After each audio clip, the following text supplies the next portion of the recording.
had a question come in recently about how to make a bouncing ball animation, and that requires a couple of different things. It requires knowing how to duplicate key values, or copy and paste your animations one after the other. To relative mode, which is this neat technique that you can use in Flow to move things around when you don't want things to change. And it also requires, among other things, it also requires just knowing how to manipulate the timing functions between key values. So let's just get started. I have Flow out. I save my document. It's called bounce.flow. I'm going to create an empty timeline. I'm going to add a circle here, and we want that circle, we want that ball essentially to bounce, and we want it to fall from the top, so I move it up. And what you notice is what happens is Flow actually creates the key value on the timeline for that new position that you're in. All right. So essentially, anytime you make a change in Flow on the stage or in the properties, okay, it will add key values wherever the playhead is. So I just added a bunch. Now we have this weird little animation. Okay. But that's what happens with Flow. Now, there's certain times, I just undid all of that. I went back to the beginning. There's certain times where you want to just like move things and not have animations be created. And how to do that is you turn on relative mode. So relative mode, I turn that on. No animation happens down here, you see? So now our circle is at the top. Okay, there's no animation happening, and we want it to fall to the bottom. So I'm going to drag this to the bottom now. I've turned relative mode off. I pressed Command-Shift-R to do that. And now we have one half of one bounce. So the next thing, the way that I like to do this is I like to put in the sort of motion pieces, and then I tweak the style of my motion afterwards. So I get the motion in place, and then I play around with the timing afterwards. So we're not going to worry about like this odd ease in, ease out motion. What we want to do is we just want to get in place the up and down bouncing. So there's, so that's at 1 second. It's probably a little bit too fast. I'm just scaling the timeline here because I know that I'm going to need some extra time to look at or to play around with. And what I'm going to do is I'm going to drag this key value back to 0.5. And now I'm going to say when this one goes and it bounces back up, it's going to bounce up to, say, this position right there. So now we have something like that. Okay. And then it's going to come down again. And, to give myself a little bit extra time, let's go. I'm going to hit 2 and I'm going to expand the timeline. And now it's going to come back down to here, 1.5. And the easiest way is to copy this key value because that's the exact position that I want it to be in, bounce. I'm at 1.5. I'm going to drag this and I'm going to press Option at the same time. So now we have up and down and up and down. And that's the final position that it's going to be in. Now, did you notice when I did that, when I press Option for the first time, I can start dragging. I'm dragging around, and then I press Option that duplicates a key value. It's the same thing as duplicating a layer on the stage. But it has this interesting effect that if I am somewhere between two key values and next to the original value that I'm copying, it creates a gap.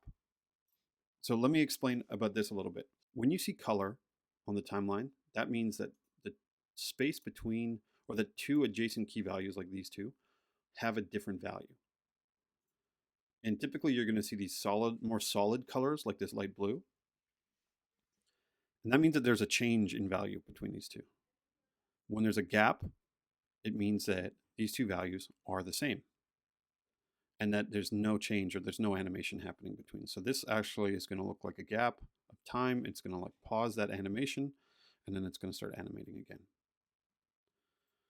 Okay, so I'm going to move this to 1.5. I know that that's the ending state and that's starting to get to where I want, but what I want is a few more steps of this animation in between. And here's a technique that I like to do. I actually like to just set, for something like this, I would like to set the end timeline like this and say, Okay, we've gone 1 up, that's about 80%, and now it's going to come down to there, but there's going to be a couple other 80% along the way, so I'm going to do, let's say we're going to move, if that's 80% there, then maybe something like that, and then, oh, maybe something like that, and maybe something like that. And then we start to create these little key values like this, doing the steps. And now I'm going to do the same thing, but backwards. I'm going to duplicate that key value, duplicate that end key value, and that end key value. I'm going to put it in between all of them, and it's going to bounce back up, back up, back up, and then end at the bottom. Now that timing is a little bit off. To see it a little bit better, I'm going to select all of those, and I'm going to just distribute it. Now the timing between all of them is the same. That looks pretty good. Okay, that looks pretty good. Now, one thing that is off with it is I don't like these. I don't like these the Easein curve on these things. So the way that a ball should drop is it should start out slow and accelerate, and then it hits and bounces up and then slows down. So the way that we do that is we would change the timing between each one of these. So this should be an ease in, and then I go and select the next key value, and that one should be an ease out. Okay, so if I want to just look at that motion, I just want to look at this snippet of motion right here. So I'm going to drag this little guy like that, and then that's going to allow me to just loop this. Let's go like that. And that's a little bit fast, so I'm going to slow it down just to see. Yeah, that's the right motion that I want to see. Let's make it even a bit slower. Bounce, bounce. Yep, that's the right motion. And that's the right sort of Easein curve that I want to have on things. Now I want to do that for the rest of them. And I know that every other animation or every other transition between two key values is going to have the same Easein curve. So I'm just going to select, I'm pressing Command and selecting, just like working with layers in any design tool. I've selected these all, and now what I want to do is I want to select the key value, or sorry, the Easein curves between each one of those. And the way you do that is when you have multiple key values selected, you need to go up into the properties panel up here and click that Easein curve value. And you notice now down here, each one of those is selected. Okay, so now each one of those selected, we're going to go and we're going to change them all to Easein. I'm going to click off of them, and then I'm going to select every other curve thereafter, and I'm going to change those, same technique, to ease out. Now we have ease in, ease out, ease in, ease out, ease in, ease out. And this is what our animation looks like. Okay, so we got that bounce, right? Okay, so we have all these animations, and now we want to move this so that it goes across the entire scene. There's two different ways we could do this. We could move, this one like this, and it animates, and then we go to the end. We just click here, we go to the end and say, oh yeah, okay, we want it to end there.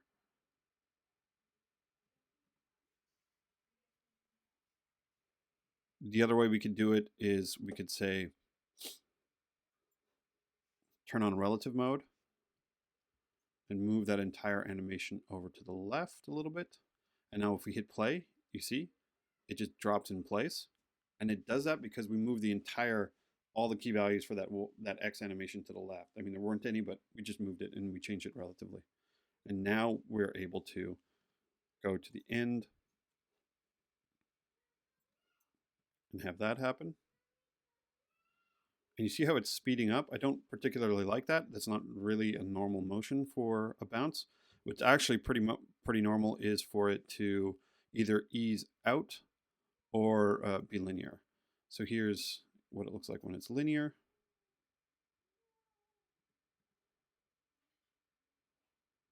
And if we wanted to see the whole motion like that, possible. We can even have a look at what that is going to look like if it eases out. So it's like we toss it a little bit faster. That looks pretty good. Now, I imagine that you are all better animators than I am, so I would love to see what you all can come up with by using these techniques.